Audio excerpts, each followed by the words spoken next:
ଯୁଗ ଯଦି ରେ ପହଞ୍ଚିଲାଣି ଆମେ ଆମ ମା ଝିଅ ଭଉଣୀ କି ଖାଲି କହିବା ଛେଳି ଚଳ ଛେଳି ଚରାନ୍ତୁ କିଛି ଆପତ୍ତି ନାହିଁ, କିନ୍ତୁ ଛେଳି ଚରାଇବା ସହିତ ଝିଅ ମାନଙ୍କୁ ଏଆଇ ସହିତ କେମିତି ସଂଯୋଗ କରାଯିବ। ଆଜିକାଲି କ'ଣ ଟୋକା ସବୁ T20 ମ୍ୟାଚ୍ ଦେଖୁଛନ୍ତି। T20 ମ୍ୟାଚ୍ ହେଉଛି କ୍ରିକେଟରେ। ସେ T20 ରେ କ'ଣ 20 ଓଭର ଅଛି, 20 ଓଭରରୁ ଇଏ 8 ଓଭର ଖେଳି ସାରିଲେଣି। ସେ 8 ଓଭରରେ କେତେ ରନ୍ କରିଛନ୍ତି ସିଏ ବର୍ତ୍ତମାନ ହିସାବ କରନ୍ତୁ। ଆଉ 12 ଓଭରରେ କରିବାକୁ ପଡ଼ିବ। ଆପଣ ସାମ୍ବାଦିକ ମାନେ ସମୀକ୍ଷା କରି କହନ୍ତୁ 8 ଓଭରରେ ଯୋଉ ପ୍ରତିଶ୍ରୁତି ଦେଇଥିଲେ ତାହା କାର୍ଯ୍ୟକାରୀ ହେଇଛି ତ? ସ୍ୱାଧୀନତା ପରେ ଆମେ ସ୍ୱାଧୀନ କେତେ ବଡ଼ ଯଥାର୍ଥରେ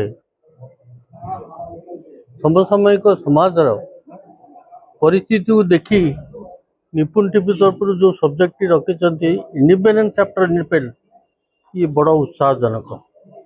ବାସ୍ତବରେ ସେ ଅନୁଭବ କ'ଣ କରୁଛନ୍ତି, ତାଙ୍କ ଅନ୍ତର୍ନିହିତ ମନ ଭିତରେ କ'ଣ ଅଛି ସେ ଠିକ୍ ଭାବରେ ବୁଝିଛନ୍ତି ବର୍ତ୍ତମାନ ଜାତୀୟ ପରିସ୍ଥିତି ଏବଂ ଓଡ଼ିଶାର ପରିସ୍ଥିତି। ସେଥିପାଇଁ ମୁଁ ତାଙ୍କୁ ଧନ୍ୟବାଦ ଦେଉଛି ଯେ ତାଙ୍କର ଯେଉଁ ମନ ଭିତରେ ଓଡ଼ିଶାର ବିକାଶ, ଦେଶର ବିକାଶ ପାଇଁ ଯେଉଁ ଚିନ୍ତାଧାରା ଅଛି ତାକୁ ପ୍ରକଟ କରିବା ପାଇଁ ଏହିପରି ଗୋଟିଏ ନାମକରଣ ସେ ଆଜିକା ଦିନରେ ଦେଇଛନ୍ତି। ଧନ୍ୟବାଦ। ଆଜିର ଦିନରେ ନୂଆ ସରକାରକୁ 2 ବର୍ଷ ପୂରିଛି, ନାରା ଦେଇଛନ୍ତି ଓଡ଼ିଶା ସାରା ବିକାଶର ଧାରା। ଏ ବିକାଶର ଧାରାକୁ ଆପଣ ବୁଝିଲେଣି ତ?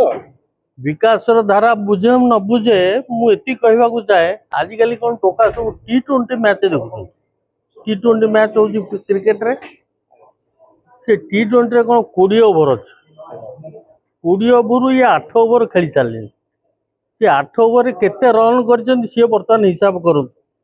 ଯେଉଁ ପ୍ରତିଶ୍ରୁତି, ଯେଉଁ ଆଶା ଆକାଂକ୍ଷା ଜନସାଧାରଣଙ୍କୁ ଦେଇଥିଲେ ଆଉ 12 ଓଭରରେ କରିବାକୁ ପଡ଼ିବ। ତେଣୁ ସେ ନିଜେ ବିଚାର କରନ୍ତୁ ଇଏ 8 ଓଭରରେ ସେ କେତେ ଆଚିଭ୍ କରିଛନ୍ତି। ଯଦି ଆଚିଭ୍ ନ କରିଛନ୍ତି ଆଉ 12 ଓଭର ଭିତରେ ତାକୁ କେମିତି କରିବେ ସେ ବିଷୟରେ ଚିନ୍ତା କରନ୍ତୁ। 8 ଓଭରରେ ଆମେ ସବୁ ପ୍ରତିଶ୍ରୁତି ପୂରଣ କରିଦେଇଛୁ, ଆଉ 12 ଓଭର ଫ୍ରି ହିଟ୍ ଖେଳ ହବ। ନାଇଁ, ସେଟା ମନମୋହନ ବାବୁ ତ କହିବେ, କେହି ସେ ଦଳୀୟ ଲୋକ କହିବେ, କିନ୍ତୁ ଜନସାଧାରଣ ତାକୁ ବିଚାର କରିବାର ଅଛି। ଆପଣ ସାମ୍ବାଦିକ ମାନେ ଠିକ୍ କଥା, ଭଲ କଥା ଟିକେ କହିଲେ। ଆପଣ ସାମ୍ବାଦିକ ମାନେ ସମୀକ୍ଷା କରି କହନ୍ତୁ 8 ଓଭରରେ ଯେଉଁ ପ୍ରତିଶ୍ରୁତି ଦେଇଥିଲେ ତାହା କାର୍ଯ୍ୟକାରୀ ହେଇଛି ତ? ମୁଁ କାହାକୁ କ୍ରିଟିସାଇଜ୍ କରିବାକୁ ଚାହୁଁନି, କିନ୍ତୁ ଯେମିତି ଏବେ କହୁଥିଲି ସଭାରେ, ବର୍ତ୍ତମାନ IIM ସମ୍ବଲପୁର କହୁଛି ଯେ ମହିଳାମାନଙ୍କୁ ଯେଉଁ ସୁଭଦ୍ରା ଟଙ୍କା ଦିଆଯାଉଛି ତାର ପ୍ରଡକ୍ଟିଭିଟି ହେଉଛି ଓନ୍ଲି 26%। ତାହେଲେ what is happening to next percent?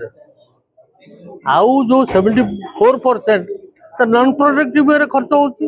ଯଦି ପ୍ରଡକ୍ଟିଭ୍ ୱେରେ ଯଦି ଖର୍ଚ୍ଚ ନହେଲା ସରକାରୀ ପଇସା, ତାହେଲେ ଦେଶର ଉନ୍ନତି ହେବ କେମିତି? ଡେପୁଟି ଚିଫ୍ ମିନିଷ୍ଟର ପୁରା କହିଲେ ଛେଳି ଚିହ୍ନଟ ହେଇକି ରହିଛି, ଟଙ୍କା ହେଉଛି କିଣା ହେଉଛି, ଆଉ ସେଟା 26%। ନାଇଁ, ଡେପୁଟି ଚିଫ୍ ମିନିଷ୍ଟର କହିଲେ ଆମେ ତାଙ୍କୁ ସମ୍ମାନ ଜଣାଉଛୁ। ଯୁଗ ଯଦି A1ରେ ଯାଇକି ପହଞ୍ଚିଲାଣି, କ'ଣ କହୁଛନ୍ତି ଆର୍ଟିଫିସିଆଲ ଇଣ୍ଟେଲିଜେନ୍ସ ଏଆଇରେ ପହଞ୍ଚିଲାଣି, ଆମେ ଆମ ମା ଝିଅ ଭଉଣୀ କି ଖାଲି କହିବା ଛେଳି ଚଳ ଛେଳି ଚରାନ୍ତୁ କିଛି ଆପତ୍ତି ନାହିଁ, କିନ୍ତୁ ଛେଳି ଚରାଇବା ସହିତ ଝିଅ ମାନଙ୍କୁ ଏଆଇ ସହିତ କେମିତି ସଂଯୋଗ କରାଯିବ। ନାଇଁ ନାଇଁ, ସେଟା ସେଇଥିରେ କେମିତି ଆମ ଝିଅ ମାନଙ୍କୁ କନେକ୍ଟ କରିବା ସେ ବିଷୟ ଚିନ୍ତା କରିବା ମଧ୍ୟ ଆବଶ୍ୟକତା ଅଛି।